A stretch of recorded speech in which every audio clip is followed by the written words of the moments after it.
Football মানে শুধু গোল নয়, এটা মানুষের জীবনের গল্পেরও খেলা। প্রতিভা, পরিশ্রম আর সময়ের সঙ্গে তৈরি হয় যে গল্প, তাই একদিন জাতীয় পতাকা হাতে মাঠে নামার সুযোগ এনে দেয়।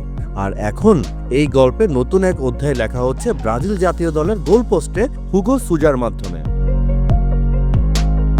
মারাকানে চিলির বিপক্ষে বিশ্বকাপ বাছাই পর্বের ম্যাচে ব্রাজিলের মূল দলের হয়ে মাঠে নামতে না পারলেও হুগো সুজা ভক্তদের আশা খুব দ্রুতই সেই সুযোগ পাবেন তিনি।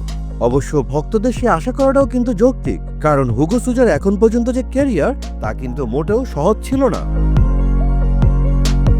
২৬ বছর বয়সে করিন্থিয়াসে যোগ দেন হুগো সুজা। তখনও অনেকেই সন্দেহ করছিলেন তার সামর্থ্য নিয়ে, কারণ ক্লাবের মূল লক্ষ্য ছিল অভিজ্ঞ গোলকিপার সান্তোসকে সাইন করা। তবে একজন মানুষ ছিলেন যিনি হুগোর উপর ভরসা রেখেছিলেন, করিন্থিয়াসের এক্সিকিউটিভ ফাবিনো সোলদাদো। ফ্লামিঙ্গোতে হুগোর পারফরমেন্স দেখে তিনি জানতেন এই ছেলেটার ভিতরে আছে বিশেষ কিছু। সত্যিই তাই হলো। করিন্থিয়াসে এসে বদলে দেন দলের ডিফেন্স লাইনও। শুধু মাঠে সেভ করেই নয়, ড্রেসিং রুমেও হুগো হয়ে ওঠেন নেতা। পলিনো, ক্যাসিওদের মতো সিনিয়ররা যখন বিদায় নেন, হুগো তখন এগিয়ে আসেন নেতৃত্বের জায়গা নিতে। বিশেষ করে পাউলিস্তাও ফাইনালে তার অসাধারণ সেভগুলোই ৬ বছর পর করিন্থিয়াসকে এনে দেয় শিরোপা। করিন্থিয়াসের হয়ে মাত্র ৬ মাসে হুগো সেভ করেছেন ৬টি পেনাল্টি, ২টি ম্যাচ চলাকালীন ৪টি শুটআউটে।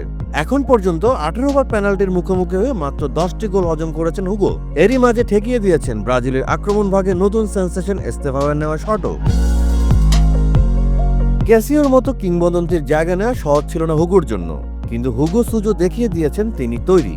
আর এই ধারাবাহিক পারফরমেন্সই নজর কাড়ে ব্রাজিলের জাতীয় দলের নতুন কোচ কার্লো আনচেলোত্তি। বিশ্বকাপ বাছাই পর্বের আগে আনচেলোত্তি সুযোগ খুঁজছিলেন নতুন উদীয়মান প্রতিভাদের সুযোগ দেওয়ার। একদিকে পুরনো গোলরক্ষকদের ফর্ম নিয়ে উঠছে নানা ধরনের প্রশ্ন।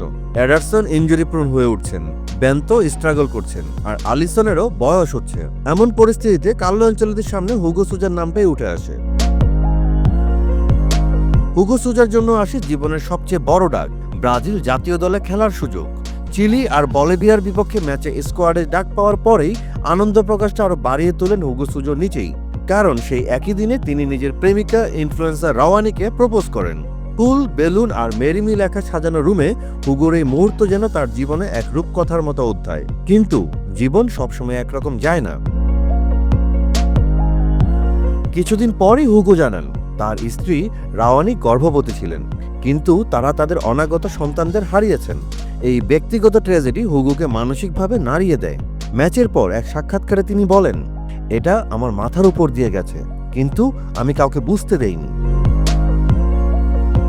২৮ আগস্ট কোপা দে ব্রাসিলের একটি ম্যাচে অ্যাথলেটিকো পিয়ারের বিপক্ষে হুগো আবারও আলোচনায় আসেন, তবে এবার ভিন্ন এক কারণে। একজন দর্শক মাঠে ঢুকে তাকে আক্রমণ করে বসে। হুগো যদিও আত্মরক্ষা করেননি, কিন্তু বলেন এটা ছিল খুবই ভয়ঙ্কর এবং দুঃখজনক একটি ঘটনা। হুগো বলেন, এটা ফুটবলে হওয়ার কথা না, এমন আচরণের জন্য দৃষ্টান্তমূলক শাস্তি পেতে হবে। জীবনের ব্যক্তিগত কষ্ট আর মাঠের এমন অপ্রীতিকর অভিজ্ঞতার মাঝেও অবশ্য হুগো থেমে থাকেননি। তিনি কঠোর অনুশীলন চালিয়ে যান এবং দলের জন্য নিজের সর্বোচ্চটাই দিতে থাকেন। জাতীয় দলের হয়ে মাঠে নামার প্রস্তুতি শুরুর আগেই হুগো বলেন, এই অর্জন আমি উৎসর্গ করেছি আমার স্ত্রীকে।